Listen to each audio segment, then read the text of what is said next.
हाय दोस्तों, आपका मेरे YouTube चैनल पर स्वागत है।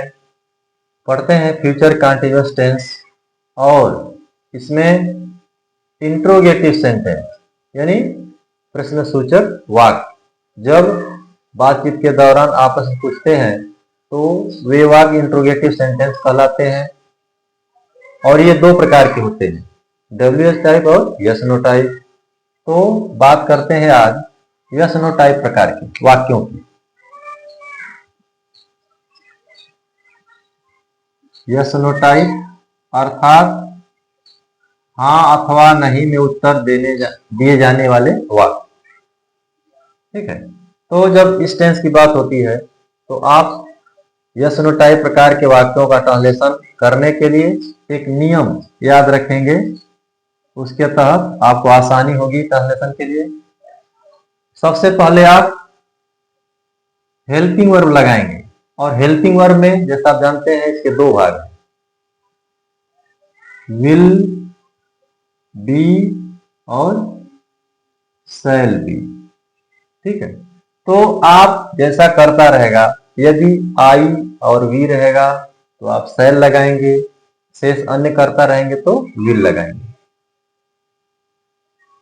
ठीक है, तो सबसे पहले आप लगाएंगे विल अथवा शैल, जैसा करता रहेगा। इसके बाद कर्ता आपको लिखना रहेगा, सब्जेक्ट, और यदि वाक्य में नहीं आएगा तो नॉट को लिख देंगे अन्यथा छोड़ देंगे। इसके बाद तब बी लगेगी और फिर मुख्य क्रिया में आईएनजी,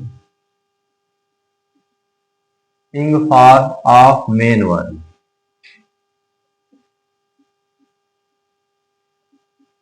फिर कर्म लिखेंगे, ऑब्जेक्ट किसके साथ काम हो रहा है, और फिर अंत में कंप्लीमेंट पूरक को रखेंगे। ये आपका नियम होगा। देखिए आसान तरीके से बता रहा हूं, आसानी समझ में आ जाएगा। यदि वाक्य दे दे क्या समीर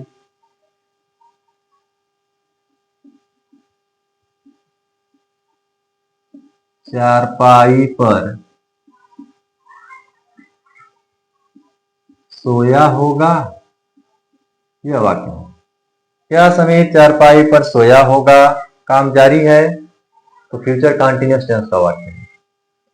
देखिए क्या पहले आ गया तो आप इसका उत्तर हाँ अथवा नहीं में दे सकते हैं। अब इस टेंस में आप कर्ता देखेंगे, पहले कौन है, समीर। अब समीर के साथ हेल्पिंग वर्ब आपकी लगेगी विल बी, तो विल को लिखेंगे, विल फिर कर्ता समीर, अब यहां बी यानी सब्जेक्ट बीच में रहेगा। मेन वर्ब सोना, स्लीप, और इसमें जोड़ देंगे आईएनजी, इंग, स्लीपिंग। कहां सोया होगा, चारपाई पर, यह कंप्लीमेंट है, ऑन द कॉट, यानी will Sameer be sleeping on the cot. दूसरा वाक्य देखते हैं, क्या हम सब खेत में काम नहीं कर रहे होंगे,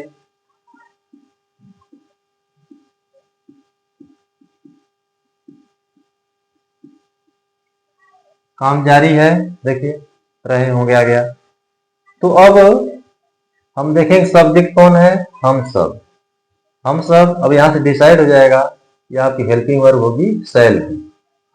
तो शैल को आप लिखेंगे पहले, शैल, फिर सब्जेक्ट वी मीन हम सब। इसके बाद देखिए नहीं आ गया तो नॉट, अब यहां बी लगेगी, shall we not be. Main verb कौन सा काम हो रहा है, काम करना, तो वर्क मीन्स काम करना। वर्किंग, कहाँ काम कर रहे होंगे? खेत में, यह complement. In the field, shall we not be working in the field. अगर दे दे क्या वह तुम्हें बुलाने आ रही होगी? क्या वह तुम्हें बुलाने आ रही होगी? तो देखिए, अब इसमें कर्ता कौन है? वह। तो वह के लिए हेल्पिंग वर्ब विल बी। तो विल को हम लिखेंगे पहले, और सब्जेक्ट वह है तो सी, फेमिनिन जेंडर है। विल सी, इसके बाद बी बचा हुआ है, बी।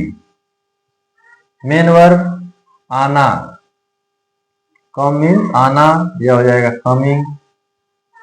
क्या करने? तुम्हें बुलाने, ठीक है। तो यह उद्देश्य है, बुलाना। To call, object you. Will she be coming to call you?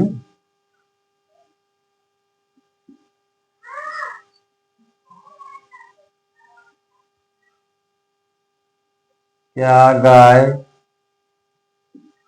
घास नहीं चर रही होगी? यह वाक्य है। अब इसमें कर्ता कौन है? गाय। तो गाय के लिए भी विल भी सहायक क्रिया लगेगी। तो पहला भाग हम लिख देंगे विल, और सब्जेक्ट द काउ, नहीं आ गया तो नॉट, और इसके बाद बी। मेन वर्ब चरना, ग्रेज मीन्स चरना होता है, तो यह हो जाएगा ग्रेजिंग। क्या चर रही होगी? घास, grass. Will the cow not be grazing grass? यह है आपका ट्रांसलेशन। बहुत आसानी से आप यदि नियम जानते हैं और हेल्पिंग वर्ब, तो आप ट्रांसलेशन कर लेंगे। परीक्षा में भी आसानी होगी, सामान्य बोलचाल में भी आप इनका यूज कर सकते हैं। Thank you.